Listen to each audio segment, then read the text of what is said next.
umpisahan na po natin ang ating paglalagay na rin po natin siya. Yan. And then, haluin din po natin siya.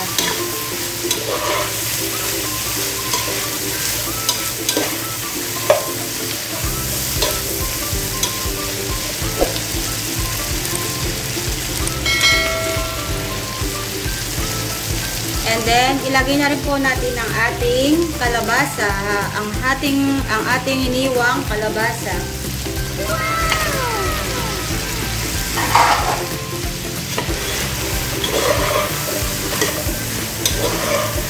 Ayan, itsura pa lang po, masarap na. Sa Kapampangan, manyaman. Uy, hindi nga.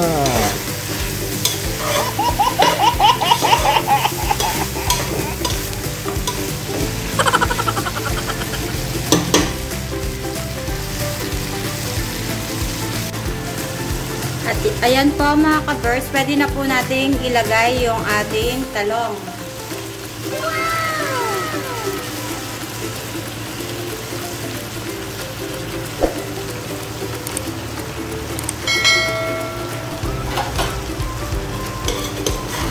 At aluin po natin siya.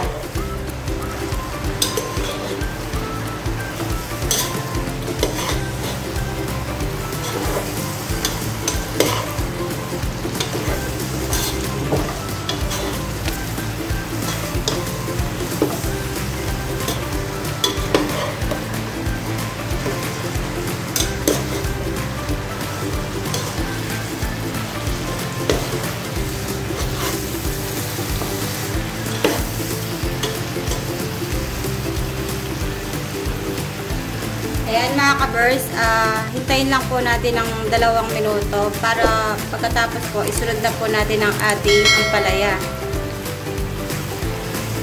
A few inches later. Ayan mga ka-verse, kung okay na po yung lasa ng inyong niluluto. Kung feeling nyo po is matabang po siya, pwede nyo po siya lagyan ng patis or asin.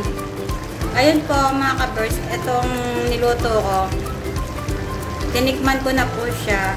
Okay na po yung lasa niya. Di ko na po siya lalagyan ng saan po ng ating iniluto. Makikita nyo po sa description box sa ibaba.